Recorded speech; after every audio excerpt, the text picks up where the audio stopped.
What's up, world? Welcome back to another episode of Clark Reviews.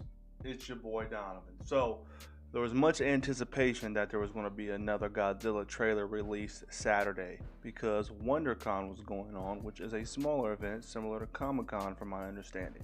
Never been to one, would love to, but it has yet to come to fruition. But God bless us with the internet. And one of the things that the internet does is it's either going to leak the visuals, the trailer, or somebody's going to take the time to write us a description of what happened in the trailer. That is the case right now. So, according to the website Geek Tyrant, not on this website too much, but I like the title. The headline is New Godzilla King of the Monsters footage screened at WonderCon, and it brought out the emotion. So, this guy did exactly what I was talking about, and he wrote us a description for the WonderCon trailer for the new Godzilla King of the Monster footage. Now, they're probably going to release something similar in the third final trailer, but usually when they go to these things, they show exclusive stuff only for the people in attendance. But your boy is going to take the time and read it to you for your benefit, okay? So, let's look at it. So, he wrote, and I don't know the title. What's who wrote this article? Joey Payor? I don't know. Close, right? This weekend, Warner Bros. Presented a panel at WonderCon, and director Michael Dougherty showed up to talk about Godzilla King of the Monsters and showed us some new footage from the film. When talking about the movie, Dougherty explained that this is the movie that will put the God back in Godzilla. That's what I'm trying to hear. That's what I want to hear. When developing this film, they were looking to treat these titans as ancient deities that they are. I think this has come off in the trailers that we've seen for the film, but the best trailer for the movie that I've seen probably won't even be released before the film hits theaters. So that goes back to one of my original points saying that this was probably exclusive for people present at WonderCon. Damn it. During the panel, WB shared a 5-minute exclusive trailer that was so big, epic, and powerful that it actually brought tears to my eyes. It was such a beautiful trailer that was filled with some incredibly epic jaw-dropping footage. The grammar in this article is a little messed up, so forgive me if I stutter. When it's coming out, when I'm reading it, it's sounding funny. The new footage screened started off with Vera Farmiga's character with Millie Bobby Brown setting explosives up on the ice wall where a military base has been set up. They obviously aren't supposed to be there. Behind the ice wall is King Ghidorah, who was trapped. After explosives are set, Farmiga and Brown get on a helicopter with a crew of people as they fly away. Farmiga detonates the explosive and unleashing the Titan on the world. Why you got your daughter with you when you're doing all this dangerous stuff? As you might imagine, the military personnel left to deal with it and are left to deal with it and die in the process is wondering what the hell is going on. Man, the sentence structure on this article is terrible.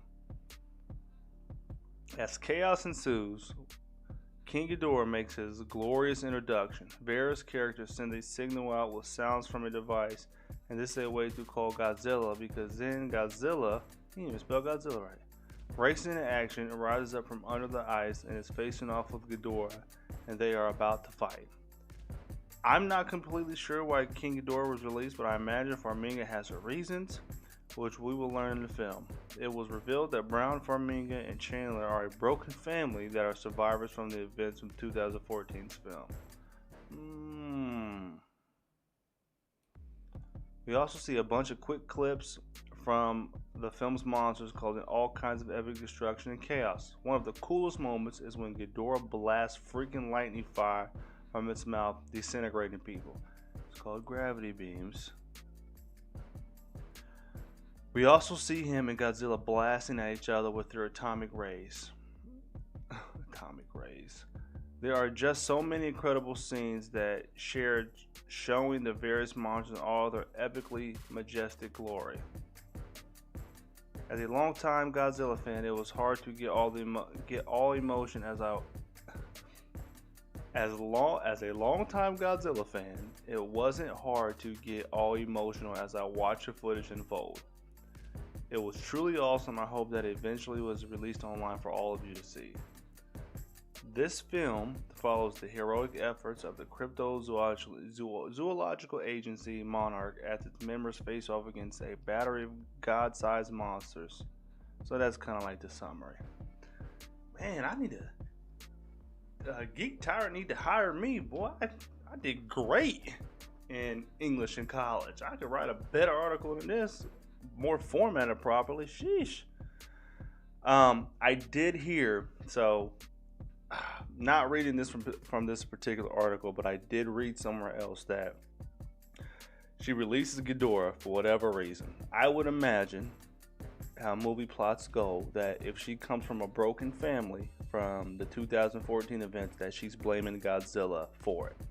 So she, in her research in her area of profession, discovered Ghidorah and probably thinks they're releasing him on the world and he can kill Godzilla as her way of getting vengeance, not knowing the destructive force that Ghidorah brings on the world, killing everybody, destroying everything, messing with the weather, and her plan backfires. So when he unleashes hell, literally hell upon the earth, she regrets her decision because it backfired, and she changes sides and works with Godzilla, tries to work with Godzilla, or needs Godzilla to come back to fix her mistake and kill King Ghidorah. That's what I'm getting from reading that. Now, exactly, that's not what she said, but you know how movie plots be sometimes. So me reading that makes me think that's kind of how it's going to go. So they say Godzilla's going to go on a hero's journey in this movie. So she releases the evil, messes Godzilla up the first time. He starts whooping everybody else and destroying the world. So she realizes, hey, I might have did something bad. I'm sorry, Godzilla. Can you come help me fix this? That's what I'm getting out of that.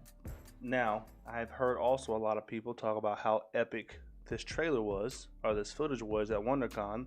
Somebody saying that, like, this person said emotional. Somebody else said almost brought him to tears, which I'm not going to cry. I'm going to love it, but I'm not going to cry. And there's a scene to where they got that big-ass jet that we see in all those stills. And they're trying to run, but Ghidorah appears in front of them, and right when he's about to destroy that jet, Godzilla pops out of the Arctic ice in front of Ghidorah. They have their stare down as the ancient foes and mortal enemies that they are. Godzilla blasts him with his atomic breath. Ghidorah dodges it, and then they keep exchanging fire back and forth. Damn! That would be fantastic. That is going to be visually stunning. This is shaping up from the news and the trailers, and I'm just excited for this movie as I am for Endgame. No lie, I'm not tripping. I am just excited for this movie as I am for Endgame. It's going to be visually stunning. They say they're going to make up for the last movie and have a whole bunch of monsters brawling. This is going to be epic. This is shaping up to be the best Godzilla movie ever created. Now, something that I thought of before, I didn't read this anywhere. This is just me thinking it. So, like in the past, the old movies, Godzilla usually rips off at least one of Ghidorah's head. Typically, it's the middle one. What would be a fantastic play on that is, you know how they meet in the, in that trailer, they collide. They're running at each other and they collide. What if, instead of just ripping it off, because Ghidorah's strong, I'm sure Godzilla just can't rip it off, that he bites that middle neck, and as he's biting it down, he fires up and blasts his atomic breath, and he uses that not from a distance to blast it off, but up close biting it, and the atomic breath kind of shoots in different directions through Godzilla's teeth, and he blows that head off. Because they say the middle head is the most intelligent. The other ones are kind of feral. So without that middle head, Ghidorah is not going to survive, because those other two will be lost without the middle one's guidance. But no, man, I'm excited. I hope they release the third and final trailer. They'll probably do it at the end of April. Yeah, it'll probably come out at the end of April, first week of May sometime. I'm pumped up for it. Y'all know I love Godzilla. Y'all know it. So if this news and trailer description gets you guys excited, please let me know in the comment section down below. While you're here, like, share, and subscribe to your boy's channel. If I get a notification that you subscribe to me, I'll subscribe back to you. Now, if you're watching this for the first time, you're probably not going to subscribe. You're probably not even going to like my video. It would help me out. I would appreciate it, and I enjoy you guys' company. Until next time, y'all take it easy. Peace.